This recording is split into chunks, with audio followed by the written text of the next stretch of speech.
اے حبیب آپ فرمائیے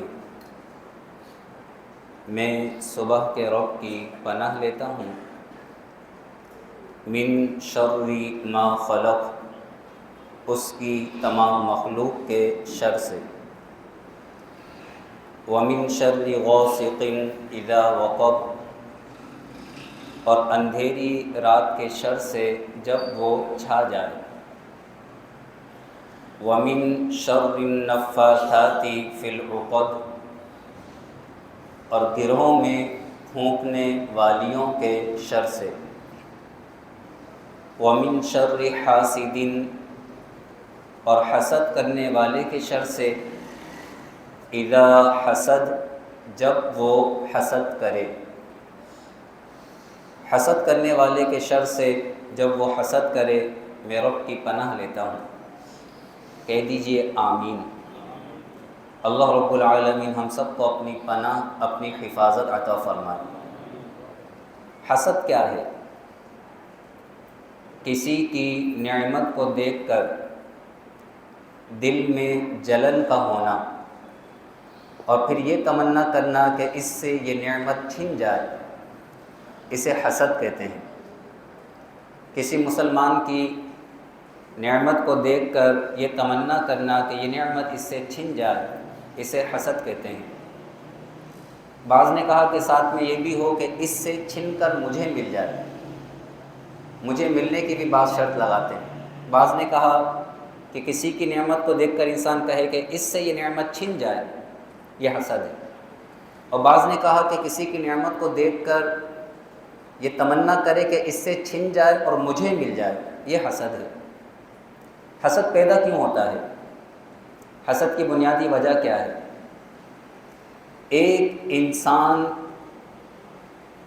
جب اپنی ذات اور اپنی نعمتوں کی طرف نظر کرنے کے بجائے وہ دوسروں کی نعمتوں کی طرف نظر کرتا ہے، انہیں دیکھتا ہے، تو پھر اس کے دل میں شیطان حسد کا بیج ڈال دیتا ہے، اور آخرکار اس کے دل میں یہ تمنا آ ہی جاتی ہے کہ بس یہ مجھ سے پیچھے ہو جائے، میں اس سے آگے بڑھ جاؤں، اور اس سے یہ عزت، یہ دولت، یہ شہرت، یہ نعمت، یہ جو ہواؤں میں اڑ رہا ہے، یہ جو عیش کر رہا ہے، یہ جو اسے عزتیں ملی ہوئی ہیں، یہ اس سے چھن جائے، مجھے مل جائے۔ اس کی بنیادی وجہ کہ انسان دوسروں کی نعمتوں کی طرف نظر کرتا ہے، حالانکہ اللہ تبارک و تعالی نے اس کی ذات میں بے شمار ایسی نعمتوں کو جمع کیا ہوتا ہے کہ جس سے یہ حسد کر رہا ہے اس کے پاس نہیں ہوتی۔ مثلا ایک شخص ہے، ارب پتی ہے، ارب پتی، لیکن اللہ نے اسے حسن نہیں دیا، ارب پتی ہے لیکن خوبصورت نہیں ہے۔ دوسرا شخص ہے، وہ غریب ہے لیکن اللہ نے اسے خوبصورتی عطا کی ہے۔ اب لوگ اس کی خوبصورتی کی تعریف کرتے ہیں، تو یہ ارب پتی یہ نہیں دیکھ رہا کہ اللہ نے مجھے اتنا مال و دولت دے رکھا ہے، یہ دیکھتا ہے کہ لوگ اس کی خوبصورتی کی تعریف کرتے ہیں، تو اس ارب پتی کے دل میں یہ تمنا آ جاتی ہے کہ اس کی خوبصورتی مجھے مل جائے۔ اسی طرح اگر وہ غریب شخص ہے، اللہ نے اسے خوبصورتی دی ہے اگرچہ مال نہیں دیا، وہ مالدار شخص کی طرف نظر کرتا ہے اور وہ یہ تمنا کرتا ہے کہ اس کا مال مجھے مل جائے، میں اس کی طرح مالدار ہو جاؤں، تو وہ یہ نہیں دیکھ رہا کہ اللہ نے اسے مال تو دیا ہے لیکن خوبصورتی نہیں دی۔ تو ہر ایک کی ذات میں اللہ نے بے شمار ایسی نعمتیں رکھی ہوتی ہیں جو دوسرے کو نہیں دی ہوتی۔ انسان حسد سے کب بچے گا، ناشکری سے کب بچے گا؟ وہ اسی صورت میں بچ سکتا ہے کہ جب وہ صرف اور صرف اللہ کی دی ہوئی نعمتوں کی طرف نظر کرے، دوسروں کے مقام و مرتبے، دوسروں کی نعمتوں کی طرف نظر نہ کرے۔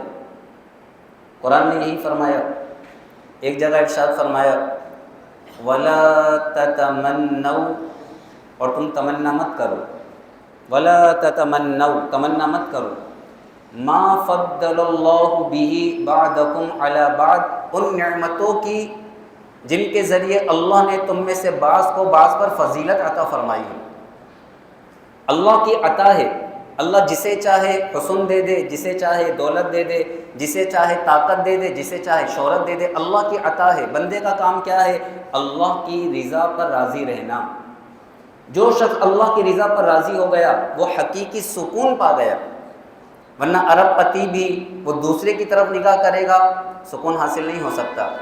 ایک طاقتور صحت مند بھی وہ مالدار کی طرف نظر کرے گا، سکون نہیں پا سکتا۔ بہت سے مالدار ہیں، صحت مند نہیں، تو انسان کیا کرے؟ قرآن نے واضح فرما دیا وَلَا تَتَمَنَّوْا مَا فَضَّلَ اللَّهُ بِهِ بَعْضَكُمْ عَلَى بَعْضٍ، جن نعمتوں کے ذریعے اللہ نے تم میں سے بعض کو بعض پر فضیلت دی ہے اس کی تمنا مت کرو۔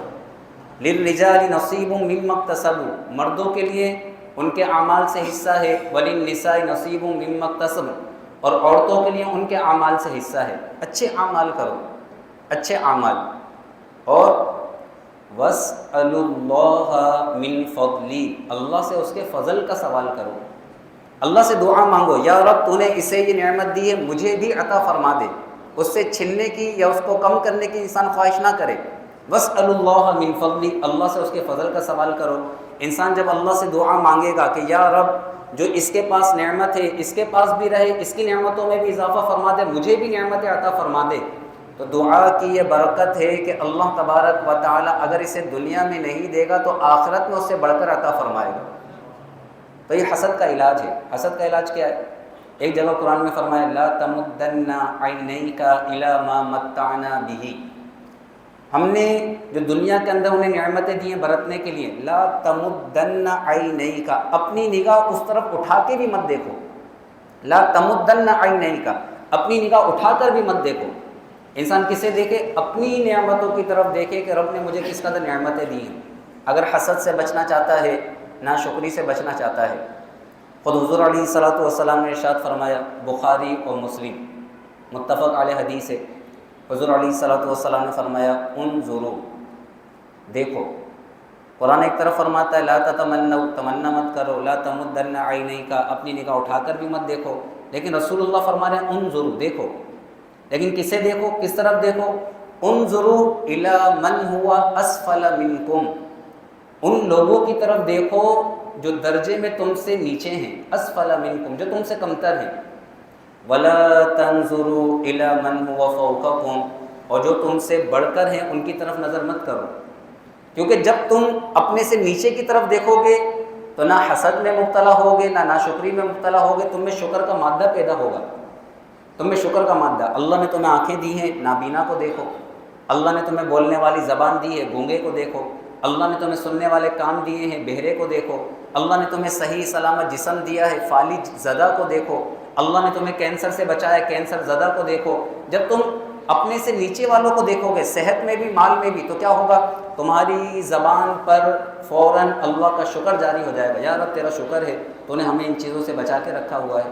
تو حضور نے فرمایا انظروا الی من هو اسفل منکم، جو تم سے کمتر ہیں ان کی طرف دیکھو، ولا تنظروا الی من هو فوقکم فهو اجدر الا تزدروا نعمت اللہ علیکم، یہ اس بات کے زیادہ لائق ہے کہ اللہ نے جو تمہیں نعمتیں عطا فرمائی ہیں تم انہیں حقیر نہ سمجھو، کیونکہ جب تم اپنے سے اوپر کی طرف دیکھو گے تم بولو گے میرے پاس تو کچھ بھی نہیں ہے۔ اصل تو مزے ان کے، یہ مالدار ہیں، یہ عیش کر رہے ہیں، اور اللہ نے جو تمہیں نعمتیں دی، جب اپنے سے اوپر کی طرف دیکھو گے اپنے آپ کو تم کمتر سمجھو گے اور بولو گے میرے پاس کچھ بھی نہیں ہے۔ اللہ نے جو نعمتیں دی ہیں انہیں پھر تم کمتر حقیر جانو گے اور ناشکری میں اور حسد میں مبتلا ہو جاؤ گے۔